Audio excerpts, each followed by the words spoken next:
كتاب الله دستوري وخير الخلق أسوتنا بسنته انجلى نوري السلام علیکم ورحمۃ اللہ وبرکاتہ۔ وعلیکم السلام ورحمۃ اللہ وبرکاتہ۔ ان الحمد للہ نحمده ونستعینه ونستغفره ونعوذ باللہ من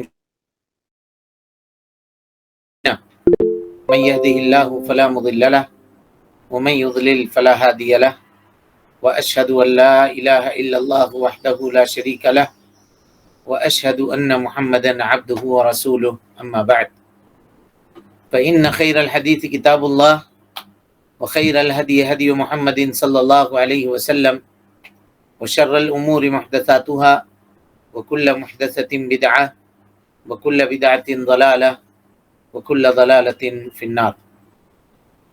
محترم حاضرین، سامعین و سامعات، ناظرین و ناظرات، بلوغ المرام کتاب الجامع باب الزہد والورع کی آخری روایت سے ہم اور آپ گزر رہے ہیں، اور اس روایت کے تعلق سے آپ کے سامنے گفتگو چل رہی تھی۔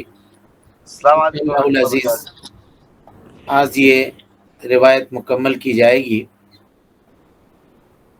حضرت انس بن مالک الانصاری رضی اللہ تعالی عنہ راوی حدیث ہیں، کہتے ہیں اللہ کے نبی جناب محمد رسول اللہ صلی اللہ علیہ وسلم نے فرمایا، السمت حکمت وقلیل فاعلہ، خاموش رہنا یہ حکمت ہے، باوجود اس کے ایسا کرنے والے بہت کم لوگ ہیں۔ اور اس کی وجہ کیا ہے؟ اس کی وجہ یہ ہے کہ انسان کے جسم میں اللہ تعالیٰ نے جتنے بھی اعضاء دیے ہیں، ان تمام اعضاء میں سب سے زیادہ سریع الحرکت جو اعضاء ہے، جو عضو ہے، وہ زبان ہے، اور اس کو چلانے میں انسان کو کوئی دقت اور کوئی طاقت کی ضرورت نہیں ہوتی ہے۔ عام طور پہ لوگ کہتے ہیں کہ تم کو بولنے میں بھی اتنا بھاری لگ رہا ہے، کم سے کم بولو صحیح، بولنے میں کیا دقت ہے؟ یعنی کسی بھی چیز کے آسان اور سہل ہونے کی مثال دی جاتی ہے، بولنے سے تعبیر کی جاتی ہے۔ بہرحال تو اللہ کے نبی صلی اللہ علیہ وسلم نے کہا کہ نہ بولنا، خاموش رہنا یہ حکمت ہے، لیکن ایسا کرنے والے بہت قلیل اور بہت تھوڑے لوگ ہوتے ہیں۔ کیوں ایسا ہوتے ہیں؟ اس لیے کہ زبان پہ کنٹرول کرنا یہ بڑا دشوار ہے۔ زبان ہے تو ہلکی چیز، بہت آسانی سے چلتی ہے، کینچی کی طرح چلتی ہے، بغیر تھکے ہوئے چلتی ہے، لیکن اس پر لگام لگانا، اس پر کنٹرول کرنا یہ بڑا مشکل ہے۔ اسی وجہ سے کل بات آپ کے سامنے آئی تھی، معاذ بن جبل رضی اللہ تعالیٰ عنہ کی روایت، جس میں اللہ کے نبی صلی اللہ علیہ وسلم نے فرمایا تھا حضرت معاذ کے سوال کے اوپر کہ اللہ کے نبی ہم جو کہتے ہیں کیا اس کا بھی مواخذہ ہوگا؟ تو آپ نے کہا تھا کیا حل یکب الناس علی مناخرہم الا حصائد السنتہم، اے معاذ کل قیامت کے دن اللہ رب العالمین لوگوں کو ان کے پیشانیوں کے بل، ان کے ناک کے نتھنوں کے بل گھسیٹ کر کے جہنم میں نہیں داخل کرے گا جو ان کے زبان کی کمائی ہوگی۔ پتہ یہ چلا کہ جہنم میں جانے کے اسباب میں سے اکثر الاسباب دخولا النار، جہنم میں داخل ہونے کے اعتبار سے سب سے بڑا سبب جو ہے وہ کیا ہے؟ زبان ہے۔ زبان ہے، اس کے اوپر کنٹرول نہ کرنا یا عذاب الہی کو دعوت دینا ہے، اور اپنے لیے ہلاکت کی دعوت دینی ہے، دنیا میں بھی اور آخرت میں بھی۔ اور یہی وجہ ہے کہ تمام اعضاء جب صبح کرتے ہیں تو زبان سے وہ ریکویسٹ کرتے ہیں کہ اے زبان تو درست رہنا، کیونکہ اگر تو بگڑ گئی، تو نے غلطی کی، تو غلطی کر کے تو 32 پہرے داروں کے درمیان رہے گی، دانتوں کے درمیان پٹیں گے ہم، مار ہم کھا جائیں گے۔ لہذا تو کنٹرول میں رہنا تاکہ ہم کنٹرول میں رہیں، تاکہ ہمارے اوپر کوئی ظلم نہ ہو سکے، ہمارے اوپر کوئی زیادتی نہ ہو سکے، ہے نا؟ اسی طریقے سے رشتہ داری کو کے ٹوٹنے کا جو معاملہ ہوتا ہے، اگر آپ اکثر دیکھیے گا اس کے پیچھے جو چیزیں ہوتی ہیں کار فرما، وہ انسان کی اپنی زبان ہوتی ہے۔ کسی نے کچھ کہا، اب اس کو سن کر کے سامنے والا خاموش ہونا چاہیے، تو وہ اینٹ کا جواب پتھر سے دینے کی کوشش کرتا ہے۔ اس نے اس کے ماں باپ کو صرف لپیٹا تھا، اس نے دادا دادی اس کے ساتھ خاندان کو لپیٹ دیا۔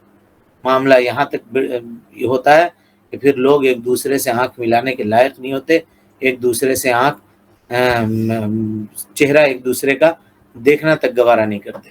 اسی لیے اللہ نے قرآن مجید کے اندر کہا یا ایھا الذین آمنوا اتقوا اللہ وقولوا قولا سدیدا، اے ایمان لانے والو اللہ کا تقوی اختیار کرو اور درست بات کہو، سیدھی بات کرو، زبان پہ کنٹرول رکھ کر کے بات کرو۔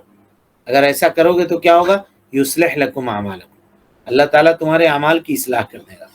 اعمال کی اصلاح سے مراد یہی ہے تم کو جھگڑے سے، فساد سے، قطع تعلق سے اور صلہ رحمی کو کاٹنے سے، رشتہ داری کو کاٹنے سے، اس کی وجہ سے اللہ تعالیٰ تم کو بچا کے رکھے گا اگر زبان کے اوپر کنٹرول رکھو گے۔ اور نکاح جیسی عظیم مجلس میں جہاں دو خاندان مل رہے ہوتے ہیں، رشتہ جہاں نئے رشتے کی بنیاد ڈالی جاتی ہے، وہاں پہ اللہ کے نبی صلی اللہ علیہ وسلم نے اس دعا کو یا قرآن کی اس آیت کی تلاوت کی ہے، وہاں پہ کی ہے۔ کیوں؟ اس لیے کہ دیکھو جی دونوں رشتہ داری دو خاندان کی بن رہی ہے، ایک لڑکا کے گھر والے لڑکی کے گھر والے مل رہے ہیں۔ قولوا قولا سدیدا، یاد رکھنا درست بات کہنا۔ اگر اس کو بچا کر رکھنا چاہتے ہو، اس تعلق کو ہمیشہ قائم رکھنا چاہتے ہو، تو دونوں ایک دوسرے کے احترام کے اوپر گفتگو کرنا، کبھی بھی احترام کا دامن بات چیت کرنے میں، گفتگو کرنے میں نہ چھوڑنا۔ تو یہ ساری چیزیں یہ اسلامی تعلیم ہے، اور اس کا واحد علاج یہ ہے جو آدمی جتنا بولے گا کثرت سے اتنی غلطی کرے گا، تو آدمی نہ بولے، خاموش رہے۔ اگر چپ رہے گا تو اس سے غلطی کم ہوگی، اور خاص کر کے اگر آدمی کے پاس علم نہیں ہے تو اسے چاہیے کہ وہ چپ رہے۔ اس سے کیا ہوتا ہے؟ اس کا عیب چھپا ہوا ہوتا ہے۔ عربی شاعر نے کہا کہ وَفِي السَّمْتِ سِتْرٌ لِلْعَيِّ وَإِنَّمَا، کلام سے عاجز اگر کوئی آدمی ہے، بات نہیں کر سکتا کیونکہ اس کے پاس علم نہیں ہے۔ وَفِي السَّمْتِ سِتْرٌ لِلْعَيِّ وَإِنَّمَا، کہ کلام سے عاجز شخص کے لیے خاموش رہنے میں پردہ ہے۔ محفل میں بیٹھا ہوا ہے یا آپ چار آدمی کے ساتھ بیٹھے ہوئے ہیں اور آپ نہیں بول رہے ہیں کچھ بھی، وقار کے ساتھ بیٹھے ہوئے ہیں، تو لوگ سمجھیں گے کہ دیکھو بڑا سنجیدہ آدمی ہے، متانت اور سنجیدگی اس سے ٹپک رہی ہے، ہر جگہ بول نہیں رہا ہے، خاموش ہے۔ اس کے مقابلے میں جو آدمی ہر جگہ لبڑ لبڑ کرتا ہے اور ہر معاملے میں چاہتا ہے کہ ہماری رائے ہو، چاہے اس میں اس کو معلومات ہو یا نہ ہو، تو ایسے آدمی کو لوگ سمجھتے ہیں کہ تو پھوڑا ہے، ہر جگہ بول رہا ہے۔ اس کو سوچنا چاہیے کہ جہاں یہ بول رہا ہے وہاں سے اور بولنے والے لوگ موجود ہیں، تو وہ یہ سوچتا ہے کہ لوگ ہم کو سمجھیں گے کہ ہم عقل مند ہیں، جبکہ اس کا الٹا معاملہ ہوتا ہے، لوگ سمجھتے ہیں کہ یہ بیوقوف ہے۔ لہذا انسان کو اللہ نے کان دو دیے ہیں، سننا زیادہ چاہیے، بولنا کم چاہیے۔ ہم لوگ بولتے زیادہ ہیں، سنتے کم ہیں، بلکہ سننا جانتے ہی نہیں ہیں۔ سامنے اگر بس چلے تو سامنے والے کی زبان پکڑ لیں، بول لینا دیں، لیکن خود اگر بولنے کا معاملہ ہو تو ہم جتنا چاہے اتنا بولتے ہیں۔ بہرحال تو شاعر کہتا ہے وَفِي السَّمْتِ سِتْرٌ لِلْعَيِّ وَإِنَّمَا صَحِيفَةُ لُبِّ الْمَرْءِ أَن يَتَكَلَّمَ، آدمی کی عقل مندی کی دلیل اور عقل مندی کی کتاب یہ ہے کہ وہ بولے۔ اگر کوئی آدمی بولے محفل میں تو اس کی بولی سن کر کے آپ سمجھ جائیے گا کہ اس کو تو ہم کیا سے کیا سمجھ رہے تھے، اس دن بولا تو سمجھ میں آیا کہ یہ تو کچھ بھی نہیں ہے بھائی، سب خالی ہے اس کے پاس۔ بس آپ کا امپریشن جو تھا وہ ختم ہو گیا لوگوں کے درمیان۔ لیکن جب تک آپ خاموش تھے، سنجیدگی سے لوگوں کی بات سن رہے تھے، متانت بنا کر کے آپ نے رکھی ہوئی تھی، آپ کے اوپر پردہ تھا۔ اور اسی کو کہا ہے فارسی شاعر نے، ہرچے کے مرد نگفتہ باشد، جب بھی انسان نہیں بولتا ہے، عیب ہنرش نہفتہ باشد، تو اس کا عیب بھی اور اس کا ہنر بھی چھپا ہوا ہوتا ہے۔ اگر آپ کے پاس کوئی ہنر ہے تو بولیے تاکہ لوگوں کو پتہ چلے، اور اگر آپ کے پاس کوئی عیب ہے، نہیں بول سکتے، نہیں گفتگو کر سکتے، چپ رہیے محفل کے اندر، مجلس کے اندر، تو معاملہ کیا ہوگا؟ آپ کے معاملے میں اور آپ کے اوپر پردہ پڑا رہے گا. لوگ آپ کے بارے میں اگر اچھا گمان کرتے ہیں تو ان کا گمان جو ہے وہ باقی رہے گا. بہرحال یہ باتیں کل تک کے درس میں آپ کے سامنے آ چکی ہیں اشارے اور کنایے میں. اگر یہ بات ایسی نہیں آئی تھی تو دوسرے طریقے سے آ گئی تھی. لیکن کل ہم لوگوں کی بات چل رہی تھی کہ ہر جگہ پر خاموش رہنا، ہر جگہ پر خاموش رہنا یہ بہتر نہیں ہے، بلکہ آدمی جہاں خاموش رہنا ہے وہاں خاموش رہے. کبھی کبھی دیکھیے گا ہوتا ایسا ہے کہ اگر آپ لوگوں کی محفل میں مجلس میں بیٹھے ہوئے ہیں، کوئی آیا آپ سے سوال پوچھا، آپ ابھی سوچ ہی رہے ہیں کہ ہم کیا جواب دیں اس کا، لیکن آپ کے بغل میں جو بیٹھا ہوا کچھ نہیں جانتا ہے لیکن بول دے گا نہیں ایسا ہے، اس مسئلے میں ایسا ہے، یا نہیں تو یہ بول دے گا کہ یہ ہونا چاہیے، ایسا ہونا چاہیے ہم کو، میرے خیال سے تو یہ ہونا چاہیے. یہ جرت ہے، قول علی اللہ بغیر علم ہے. اور اللہ تعالیٰ نے جہاں کبیرہ گناہوں کی فہرست گنائی ہے وہاں کہا وَأَن تَقُولُوا عَلَى اللَّهِ مَا لَا تَعْلَمُونَ، وَأَن تَقُولُوا عَلَى اللَّهِ مَا لَا تَعْلَمُونَ. تم اللہ کے اوپر وہ بات کہو جس کو تم نہیں جانتے ہو، تم کو علم نہیں ہے، اندازے آپ ہانک رہے ہیں. تو شریعت کی کوئی چیز اندازے سے نہیں بولی جاتی. آپ کو بس علم ہے تو بولیے، نہیں ہے تو خاموش رہیے. یہی اسلم طریقہ ہے، یہی محفوظ طریقہ ہے اپنے آپ کو بچانے کا، دنیا کے اندر کی رسوائی سے بھی اور آخرت کی رسوائی سے بھی بچانے کا یہ بہترین طریقہ ہے. کچھ لوگوں کا معاملہ یہ ہے کہ وہ بولنے کو نا بہت ہلکا سمجھتے ہیں اور کہتے بھی ہیں کہ ارے کیا ہوا، تم کو بول ہی نہ دیا، ہم کیا غلطی کیے تھے، اس کے بارے میں خالی اتنا تو کہا تھا. اور کیا کہا تھا؟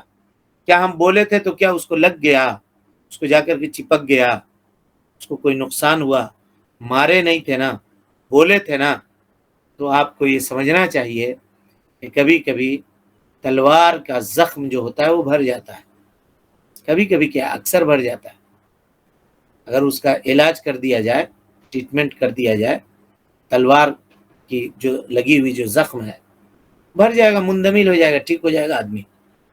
لیکن اگر زبان کی لگی ہوئی جو زخم ہے وہ نہیں بھرتی ہے، وہ نہیں بھرتی. تو کبھی بھی کوئی معاملہ آیا تو پھر وہ یاد کر لے گا کہ اس نے ہم کو ایسا کہا تھا، کسی موقع پر اس نے ہم کو اس طرح کی بات کہی تھی.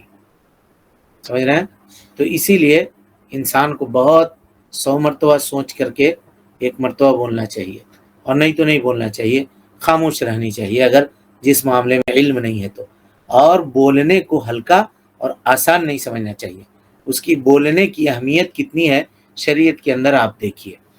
بولنے کی اہمیت اتنی ہے جی کہ اللہ کے نبی جناب محمد رسول اللہ صلی اللہ علیہ وسلم نے فرمایا، کہا من کان یؤمن باللہ والیوم الاخر، من حرف شرط ہے، تم میں کا جو کوئی آدمی اللہ کے اوپر اور یوم آخرت کے اوپر ایمان رکھتا ہو، فلیقل خیرا، جب بولے تو خیر کہے، درست بات کہے، سچ بات بولے، اچھی بات نیکی کی بات کرے، او لیصمت، اور اگر نہیں تو چپ رہ جائے.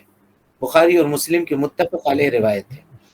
اور کہا جاتا ہے کہ حکمت ہے کہ آدمی بولنے سے پہلے جو بول رہا ہے اس کلمے کو وہ تول لے. یہ حکمت ہے، اس کو ناپ لے کہ کہاں جا کے یہ گرے گا، کسی کے دل پہ ٹھیس تو نہیں لگے گی، کوئی آدمی اس سے ناراض تو نہیں ہو جائے گا جو بول رہے ہیں. یہ کب؟ جب آپ مخالفت پہ رد نہیں کر رہے ہیں. تو ظاہر سی بات ہے، اب اگر کوئی آدمی شراب پہ رد کرے گا جی، شراب پینے پہ، تو جو شرابی ہے اس کو برا لگے گا نہیں لگے گا؟ لگے گا. تو کیا اس کا دل رکھنے کے لیے ہم شراب پہ نہ بولیں؟ کوئی آدمی نہیں. سود کا تجارت کرتا ہے، اگر ہم سود کی حرمت پہ تقریر کریں گے یا بتائیں گے تو جو آدمی سود کی تجارت کرتا ہے اس کو یہ بات بری لگے گی یا نہیں لگے گی؟ لگے گی. تو کیا ہم حق بات کہنے سے اس کی رعایت کرتے ہوئے رک جائیں؟ کہا نہیں، ہرگز نہیں. جہاں آپ امر بالمعروف کر رہے ہیں، نہی عن المنکر کر رہے ہیں، تو آپ کسی ملامت گر کے ملامت کی پرواہ مت کیجیے. آپ حق بات واضح کر دیجیے، سنا دیجیے، اللہ رب العالمین کا لوگوں تک دے دیجیے. آپ دیکھیے نا وہ زمانہ جو تھا نبی صلی اللہ علیہ وسلم کا زمانہ، صحابہ کرام کے اوپر کیسے معاملات تھے، کیسے کیسے معاملات تھے. کسی کو قتل کیا جا رہا تھا، کسی کو مارا جا رہا تھا، کسی کو گرم ریت پہ لٹایا جا رہا تھا. صحابہ آ کر کے نبی سے کہتے تھے کہ آپ کہتے ہیں کہ اللہ کی مدد آئے گی، کب آئے گی اللہ کی مدد؟ اب ان کا ظلم و ستم برداشت کرنا ہمارے لیے بہت دشوار اور بہت مشکل ہو گیا ہے. باوجود اس کے کہ اللہ کے نبی صلی اللہ علیہ وسلم نے کمپرمائز کیا کیا کہ آج دعوت تھوڑا روک دیتے ہیں، جب ہم لوگوں کی تعداد بڑی ہو جائے گی تب ہم خوب پلاننگ سے پھر ان کو بلا لیں گے. آپ نے نہیں بلایا. ایک طرف ان پریشان ان مراحل آپ کے سامنے تھے، صحابہ کرام رضوان اللہ علیہ مجمعین کی مصیبتیں تھیں جس سے آپ دن و رات واقف تھے، سارا کچھ جان رہے تھے. خود آپ کے اوپر پڑنے والی مصیبت تھی. آپ نبی تھے، نماز میں تھے، پیٹ پہ لا کر کے لوگوں نے اونٹ کی اجڑی ڈال دی، گلے میں کپڑا ڈال کر کے گلا گھوٹنا چاہا لوگوں نے. آپ جب گزرتے تھے راستے میں تو راستہ چلنا مشکل کر دیتا تھا. وَإِذَا رَأَوْكَ إِن يَتَّخِذُونَكَ إِلَّا هُزُوًا، سورہ فرقان میں اللہ تعالیٰ فرماتا ہے کہ اللہ کے نبی صلی اللہ علیہ وسلم جب یہ لوگ مشرکین مکہ آپ کو دیکھتے ہیں مذاق اڑاتے ہیں. ایک چیز تو یہ ہے کہ چلو ہماری بات نہیں مان رہے ہو، ٹھیک ہے مت مانو، تم جاؤ اپنا کام سے کام رکھو، لیکن ہم راستہ چل رہے ہیں تو ٹونٹ کرتے ہو. نبی صلی اللہ علیہ وسلم کی بات بتا رہے ہیں. اب غور کیجئے نا، حضرت نوح نے 950 سال تک دعوت دی، چلو بھائی تم نے نہیں مانا حضرت نوح کی بات، ان کے قوم کو کہہ رہے ہیں حضرت نوح کی بات ان کے قوم والوں نے نہیں مانی. کیا نہیں کیا؟ رب انی دعوت قومی لیلا ونہارا، سورہ نوح اٹھا کر کے دیکھیے، کلیجہ پھٹتا ہے. کیا بے بسی تھی اس نبی کی، پہلے رسول ہیں روئے زمین کے اوپر، قوم والوں کے سامنے کیسے بے بس ہیں. دیکھیے رب انی دعوت قومی لیلا ونہارا فلم یزدہم دعائی الا فرارا وانی کلما دعوتہم لتغفر لہم. ہم ان کو اس لیے بلاتے ہیں تاکہ تو ان کی مغفرت کر دے، لیکن وہ کیا کرتے ہیں؟ جعلوا اصابعہم فی آذانہم، دیکھتے تھے کہ نوح آ رہے ہیں ادھر سے، کان میں انگلی ڈال لیتا تھا، نہیں سنیں گے اس کی بات، پہلے ہی دیکھ کے کان میں انگلی ڈال دیا. واستغشوا ثیابہم، کپڑا سے چھپ کر کے اسے ادھر سے نکل گئے کہ ابھی دیکھے گا تو پکڑ لے گا، بات چیت کرنے لگے گا، جو ہم اپنی زبان میں کہتے ہیں کہ چاٹے گا، دماغ چاٹ دے گا بھی، نعوذ باللہ من ذالک. یہ کہتے ہوئے گزر جاتے تھے وہ لوگ. وَأَسَرُّوا وَاسْتَكْبَرُوا اسْتِكْبَارًا، کہا یہ نہیں چلا. ثُمَّ إِنِّي دَعَوْتُهُمْ جِهَارًا، عَلَى الْإِعْلَانِ، بازار میں جا کے محفلوں میں کھڑا ہو کر کے میں نے ان کو بلایا. ثُمَّ إِنِّي أَعْلَنْتُ لَهُمْ وَأَسْرَرْتُ لَهُمْ إِسْرَارًا، بہت اصرار کیا، بہت سمجھایا، سب کچھ ہونے کے باوجود بھی جب دعا کر دی رب لا تذر علی الارض من الکافرین دیارا انک ان تذرهم یضلوا عبادک ولا یلدوا الا فاجرا کفارا، اور دعا جب قبول ہو گئی فدعا ربہ انی مغلوب فانتصر، دعا کر دیا ہے اللہ ہم کو میرے قوم نے مغلوب کر دیا ہے، وہ فاتح ہو گئی، میں مفتوح ہو گیا، میری تمام تر کوششوں کو ان لوگوں نے اپنی ہٹ دھرمی سے بیکار کر دیا ہے. فانتصر، اے اللہ تو میری مدد کر دے.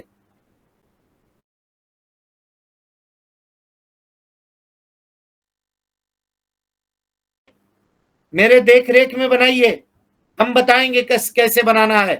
کشتی بنانے لگے، قوم کے لوگ گزرتے تھے، کہتے تھے، یہ میرے الفاظ ہیں کہ بڈھا پاگل ہو گیا ہے، کہاں چلاؤ گے نوح، کہاں چلاؤ گے، بالو میں دوڑاؤ گے کشتی، سمندر ہے کشتی بنا رہے ہو، سٹھیا گئے ہو، ماتھا خراب ہو گیا ہے تمہارا. سوچئے کیا دل پہ ان کی بیتتی ہوگی. قوم کے لوگ جو گزر کے، جو نبی جو اپنے قوم کا سب سے زیادہ عقل مند ہوتا ہے اس کے ساتھ یہ معاملہ تھا، وہ کرتے تھے. کیا نوح نے دعوت دینی چھوڑ دی جی؟ چلو ان کی رعایت کرتے ہیں، نہیں کیا. خود اللہ کے نبی صلی اللہ علیہ وسلم کی ڈگنیٹی، آپ صلی اللہ علیہ وسلم کے معاملے کو دیکھیے نا. 40 سال تک جس کو لوگ کہتے تھے کہ آپ صادق ہیں، آپ امین ہیں، آپ جیسا کوئی بیٹا نہیں ہوگا، آپ جیسا کوئی مرد نہیں ہوگا، آپ نے کبھی برائی نہیں کیا، آپ سے ہم فیصلہ کروائیں گے. یہ سب معاملہ تھا. جس دن کہا یا ایھا الناس قولوا لا الہ الا اللہ تفلحوا، اسی دن چچا کھڑا ہو گیا. یہ وہی چچا تھا جس لونڈی نے خوشخبری دی تھی کیا تمہارے بھائی عبداللہ کے یہاں بیٹا پیدا ہوا ہے، تو لونڈی کو آزاد کر دیا تھا. ابو لہب کیا کہا تبا لک سائر الیوم، تمہارے ہاتھ ٹوٹ جائیں، برباد ہو جاؤ تم. الہذا جمعتنا، اسی لیے جمع کیا تھا ہم کو. تو نبی صلی اللہ علیہ وسلم اس وقت کہاں دیکھا چچا کا منہ کہ دیکھو میرے پیارے چچا ہیں، ہم سے دشمنی کر لیں گے، ہم سے روٹ جائیں گے، حق بات بولیں گے تو ہم چپ رہتے ہیں، منہ میں تالا لگا کے رہتے ہیں. آپ نے نہیں کہا، آپ بڑھے آگے. آپ نے خاندان کو بلایا، کعب ابن لوئی کو بلایا، مرہ کو بلایا، بنو ہاشم کو بلایا، بنو مطلب کو بلایا، سب کو بلا کر کے الگ الگ دعوت دی. وانذر عشیرتک الاقربین کے نازل ہونے کے بعد. اور اس کا نتیجہ کیا نکلا؟ اس کا نتیجہ یہ نکلا کہ جو لوگ آپ کو صادق و امین کہتے تھے، انہوں نے ہی کہا کہ مجنون ہے، لعوذ باللہ من ذلک، کہا شاعر ہے، کہا پاگل ہے، دیوانہ ہے، حکومت چاہتا ہے، یہ کرنا چاہتا ہے، وہ حاصل کرنا چاہتا ہے. آفر لے کر کے آئے کہ آپ کہو تو بادشاہ بنا لیتے ہیں تم کو، عرب کی خوبصورت سے خوبصورت لڑکی کی طرف اشارہ کرو، اس سے تمہارا نکاح کر دیتے ہیں، جو کہنا ہے کہو، ہم ماننے کے لیے تیار ہیں، سونے چاندی سے تم کو تولنے کے لیے تیار ہیں، یہ کام چھوڑ دو. نبی نے کہا کہ نہیں، یہ نہیں ہو سکتا. یہاں تک آ کر کہا کہ چلو نہیں کرو، لیکن ایک کام کرو، چند دن تم ہمارے معبودوں کی عبادت کر لو، ہم تمہارے معبودوں کی عبادت کر لیں گے. اللہ نے اس سے بھی کمپرومائز نہیں کیا. قل یا ایھا الکافرون لا اعبد ما تعبدون ولا انتم عابدون ما اعبد ولا انا عابد ما عبدتم ولا انتم عابدون ما اعبد لکم دینکم ولی دین. آپ نے پرواہ نہیں کی. لہذا اگر ہم نبی کی امت ہیں تو ہم بھی حق بات کو بولنے میں کسی ملامت گر کے ملامت کی پرواہ نہیں کرنی چاہیے. چاہے کوئی آدمی ناراض ہوتا رہے اپنی بلا سے، کوئی خوش ہوتا رہے اپنی بلا سے. آپ کا کام ہے دعوت کا کام کرنا، آپ حکمت کے ساتھ دعوت کا کام دیجیے. لیکن یہاں ایک بات سنیے، لوگوں نے بزدلی کو حکمت سمجھ لیا ہے. وہ حکمت نہیں ہے، وہ حکمت نہیں ہے. پھر کبھی اس پر بات ہوگی جب آگے حدیثیں آئیں گی تب. ابھی ہم پھر دور نکل گئے، آج اس کو مکمل کرنا تھا. بہرحال نبی صلی اللہ علیہ وسلم نے فرمایا کہ من کان یؤمن باللہ والیوم الآخر فلیقل خیرا او لیصمت. تم میں کا جو آدمی اللہ اور اس کے رسول کے اوپر، اللہ کے اوپر اور یوم آخرت کے اوپر ایمان رکھتا ہے، اسے چاہیے کہ حق بات بولے، نہیں تو وہ چپ رہے. متفق علیہ روایت ہے. اور کہا کہ آدمی کو بولنے سے پہلے سوچنا چاہیے. اور ہم سب کو معلوم ہے کہ ہم جو کچھ بھی اپنی زبان سے نکالتے ہیں، کل قیامت کے دن اللہ تعالیٰ اس کا محاسبہ ہم سے کرے گا. چھوڑے گا نہیں اللہ رب العالمین، پوچھے گا، ایک ایک چیز پوچھے گا. اور ما یلفظ من قول الا لدیہ رقیب عتید. اللہ نے کہا کہ تم اپنی زبان سے لفظ یلفظ، جو پھینکتے ہو، یہ لفظ انسان پھینکتا ہی ہے نا، اس کو لفظ کہتے ہیں جو آدمی زبان سے نکالتا ہے. اور تلفظ کہتے ہیں جو کچھ بھی انسان کہتا ہے، جو الفاظ تم اپنے زبان سے نکالتے ہو، یہ سب کے سب کیا ہیں؟ الا لدیہ رقیب عتید، فرشتے متعین ہیں، عتید ایک دم گھات لگا کے بیٹھے ہوئے ہیں. کیا کیا بول رہے ہو، ایک ایک چیز، ایک ایک جملہ اس کے اوپر نوٹ کیا جا رہا ہے، لکھا جا رہا ہے. اور کل قیامت کے دن اللہ رب العالمین اس کو حاضر کرے گا اور اس سے پوچھے گا. لوگ سمجھتے ہیں کہ بول دینا، گفتگو کر دینا یہ آسان کام ہے. ایسا نہیں ہے بھائی. شریعت کے اندر بولنے کی کتنی اہمیت ہے آپ دیکھیے.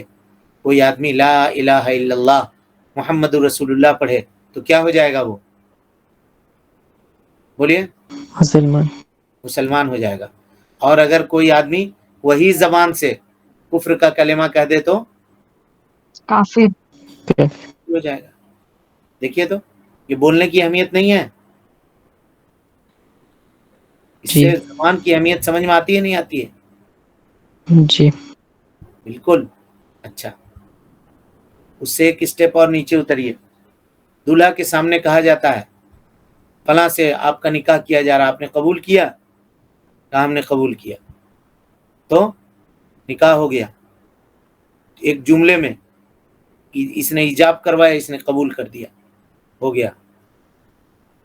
جو حرام معاملہ تھا حلال ہو گیا صرف ایک لفظ سے، زبان سے، قبیل تو میں نے قبول کر لیا.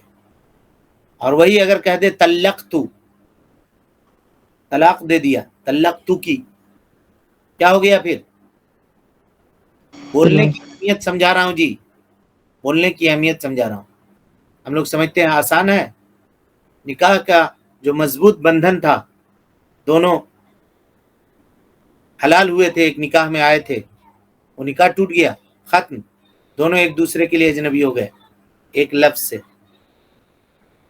ایک لفظ کی قیمت کتنی ہے معلوم ہے؟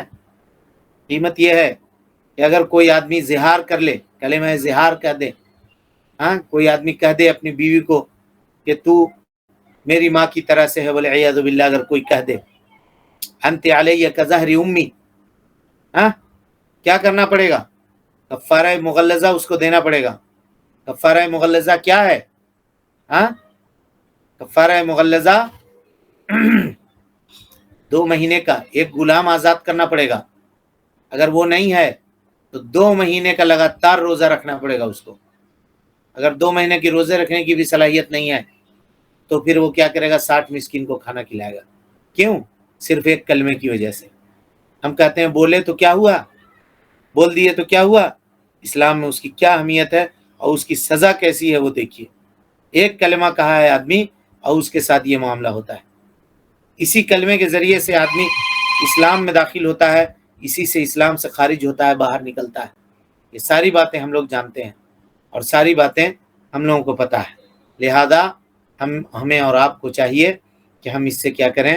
اپنے آپ کو بچانے کی کوشش کریں، اپنے زبان کے اوپر کنٹرول رکھیں.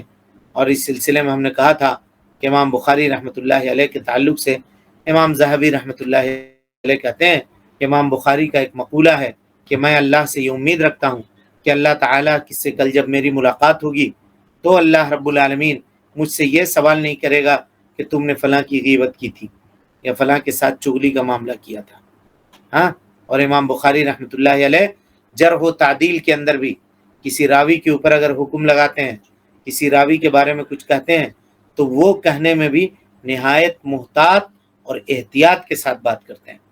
تو ویسے ہی ہم کو اور آپ کو احتیاط کو کھلا نہیں چھوڑنا چاہیے. اللہ رب العالمین سے دعا ہے کہ اللہ تعالی ہمیں اور آپ کو حسن عمل کی توفیق دے. رب العالمین ہم سب کی اصلاح فرمائے، نیکیوں کو قبول کرے، سیئات سے درگزر فرمائے، جب تک زندہ اسلام پہ زندہ رکھے اور جب اٹھائے ایمان پہ اٹھائے. آمین وآخر دعوانا ان الحمد للہ رب العالمین. السلام علیکم ورحمۃ اللہ وبرکاتہ. قبل اس کے درس بند کریں، ایک اعلان ہے، وہ یہ کہ کل کا درس انشاءاللہ نہیں ہوگا. کل ہم ایک جلسے میں ہیں، اس لیے کل کا درس نہیں ہوگا. سنڈے سے پھر ہم لوگ انشاءاللہ درس میں اکٹھا اور جمع ہوں گے. جی، کوئی سوال ہے کسی کے پاس؟ حضرت، اگر ہم سے کسی کی دل آزاری کی بات نکل گئی ہو منہ سے اور ہم نے معافی بھی مانگ لی ہو، پھر بھی وہ اگر نہ معاف کرے تو؟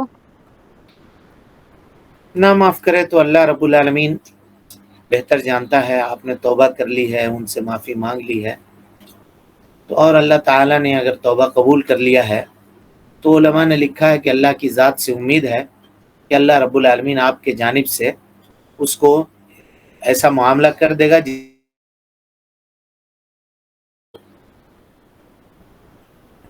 جس سے وہ راضی ہو جائے. لیکن آپ گئے اس کے پاس جا کر کے آپ نے معافی مانگ لی اور اس سے ریکویسٹ کر لیا، سب کچھ کر لیا اس کے، اور اللہ سے توبہ اور استغفار بھی کر لیا، اس کے بعد بھی معاملہ وہ معاف نہیں کر رہا ہے تو انشاءاللہ العزیز اللہ کی ذات سے امید رکھیے کہ اللہ رب العالمین آپ کے تعلق سے ایسا معاملہ کر دے گا کل قیامت کے دن کہ اس کو اللہ راضی کر دے گا.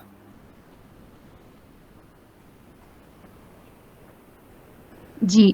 اور اگر ہمارے تمام ریلیٹیوز مشرک ہیں اور ہم نے ان کو توحید کی دعوت دی ہے، کیا ہمیں لگاتار دیتے رہنا چاہیے یا پھر جب ہم نے بول دیا ہے ایک بار تو اس پر؟ نہیں، لگاتار دیتے رہنا چاہیے. جزاک اللہ. لگاتار دعوت دیتے رہنا چاہیے.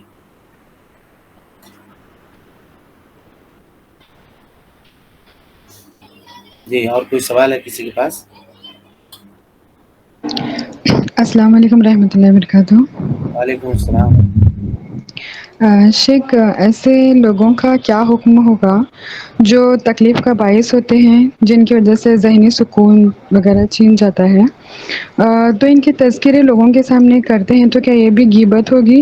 اور اگر غیبت ہوگی تو ان کے لیے دعائیں مغفرت کرنے کے لیے دل مطمئن نہیں ہوگا، تو اس کے تو کیا کرنا ہوگا؟ غیبت کے تعلق سے مستقل چیپٹر ابھی آپ کے سامنے آئے گا، اسی لیے اس جواب کو وہاں تک کے لیے مؤخر رکھیے. اب جو اس کے بعد باب جو شروع ہو رہا ہے نا، باب الترہیب من مساوی الاخلاق، تو انشاءاللہ وہاں غیبت، حسد اور اس طرح کی چیزوں کے اوپر بات آئے گی. جی جزاک اللہ خیر. یہ